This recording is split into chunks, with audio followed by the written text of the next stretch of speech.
porque como a él me rescataron de las aguas. Cuando desperté a la mañana siguiente, me encontraba en un lugar desconocido que olía nauseabundo. Todo allí era nuevo para mí. Aquello no era precisamente lo que llamamos un hospital, pero al menos tenía varias camas. Al tratar de levantarme, un dolor agobiante en todo mi cuerpo parecía impedírmelo, pero con mi terquedad logré ponerme de pie a pesar de todo. Al principio todo comenzó a girar a mi alrededor, sin que nada pudiera hacer para evitarlo. Traté de avanzar, sujetándome de todo lo que fui encontrando en el camino, para no caerme. Pero el piso del lugar seguía balanceándose, empecinado en derribarme. Uno por uno fui subiendo los escalones que me separaban de la puerta, y al abrirla, una luz potente me encegueció hasta derribarme. Al abrir mis ojos por segunda vez aquella mañana, descubrí que no estaba sola.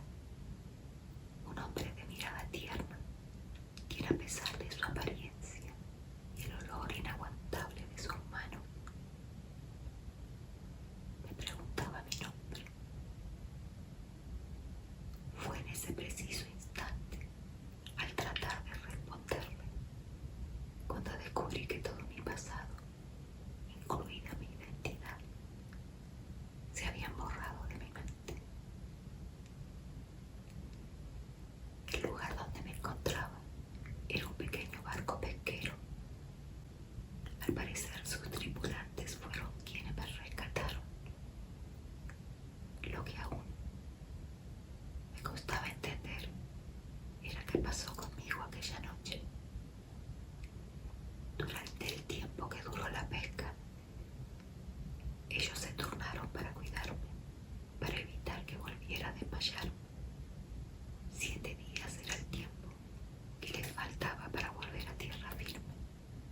Mientras yo en la cama no podía parar de vomitar, mi estómago no soportaba el balanceo del barco, y cuando lograba reponerme, me oprimía los sesos tratando de recordar algún detalle que me ayudara a darme cuenta de dónde venía, o al menos quién era. Pero todo esfuerzo era inútil, y por si esto fuera poco, aún me faltaba ver lo más dramático. Poco a poco, mi cuerpo se fue acostumbrando al movimiento del mar. Ni bien me sentí un poco más fuerte, logré ponerme de pie, sin marearme. Con mucho cuidado me fui acercando hasta una de las claraboyas.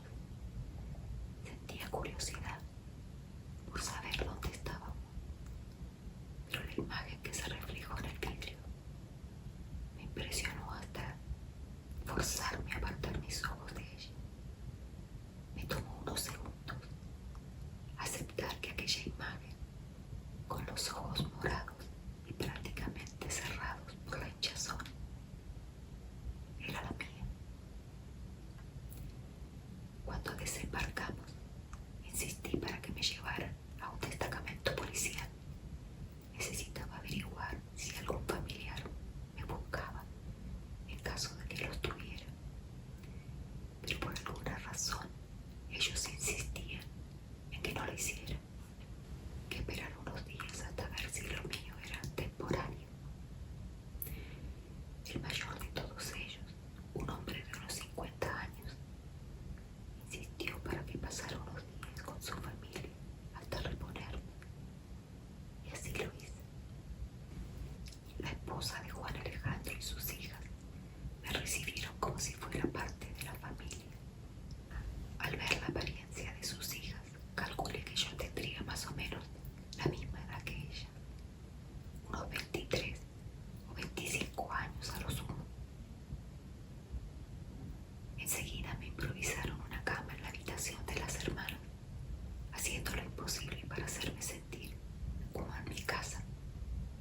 Entonces una noche, después de cenar, él y su esposa decidieron contarme la verdad que vinieron ocultándome hasta ahora para no hacerme daño. Por lo visto aquella noche, él y sus compañeros descansaban después de un largo día de pesca, expuestos al sol del verano que ya se hacía sentir en la oscuridad del mar y con el motor apagado. El ruido de un avión que se iba acercando hacia ellos los despertó, pero por la densa oscuridad era imposible distinguir la nave. De pronto comenzaron a escuchar unos gritos, los mismos que se hacían cada vez más agudos. Junto con estos se escuchaba el ruido que hace el agua al golpear contra el espigón. Lo extraño era que se encontraban en mar abierto. Recién cuando el avión estuvo encima de ellos, lograron descubrir qué era lo que provocaba aquel ruido y así comprendieron el porqué de aquellos gritos. Antes de continuar con su relato, Juan Alejandro aferró mis manos entre las suyas para darme valor. Sabía que lo que estaba a punto de escuchar me haría mucho daño. Lo que los tripulantes de aquel avión venían lanzando al vacío era tan insólito como descabellado. Estas eran personas vivas, las cuales al caer desde tanta altura y golpear contra el agua morían a consecuencia del fuerte impacto. Por lo visto, mi querido amigo Cerrot tenía razón cuando pensó que la verdad sería un golpe muy difícil de afrontar, pero no tenía otra salida más que seguir escuchando aquella cruda realidad que hoy me tocaba vivir. Ellos permanecieron en silencio hasta que la nave se fue perdiendo en la distancia. Fue entonces ahí que encendieron el motor del barco y las luces altas para acercarse hasta donde se encontraban las víctimas, con la intención de rescatar a los sobrevivientes. Pero el panorama era devastador. Tres jóvenes pescadores se arrojaron a las aguas sin perder tiempo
De ahora en más y hasta que logre recordar mi nombre, seré para todos simplemente Milagros.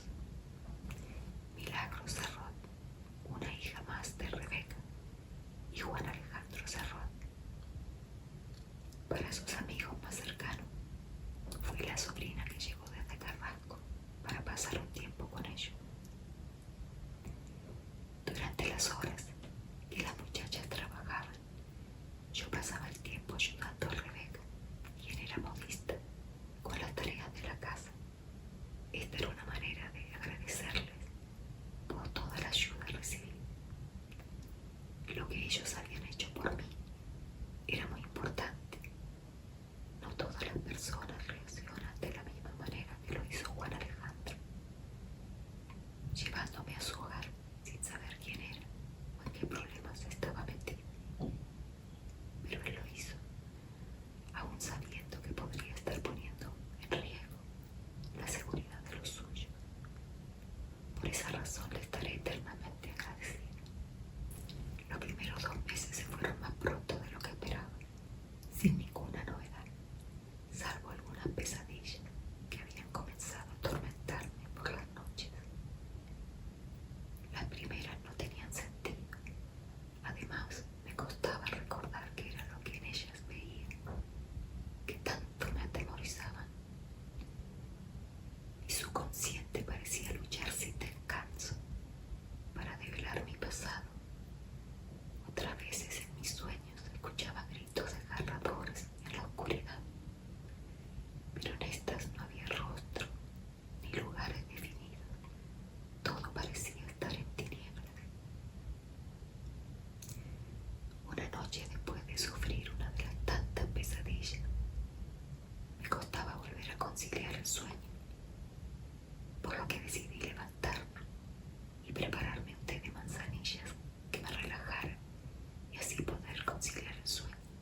sus hijas. Muchas gracias por todo lo que han hecho por mí en este corto tiempo. Si siquiera conocer, nunca lo olvidaré, le agradecí. Después de la conversación con Juan Alejandro aquella noche, supe que tendría que ser fuerte y estar preparada para afrontar mi destino. Desde aquel momento traté, día tras día, de esforzarme por recordar, pero todo fue en vano. La puerta de acceso a mi pasado se había cerrado para siempre y haría falta un milagro para volver a abrirla. Mientras tanto, deberé seguir luchando por mi vida, aunque no sepa contra qué o contra quién estoy peleando. Pero tendré que seguir. Rebeca y sus hijas me ayudaron tanto durante este tiempo que será muy duro para ellas y para mí cuando me marche.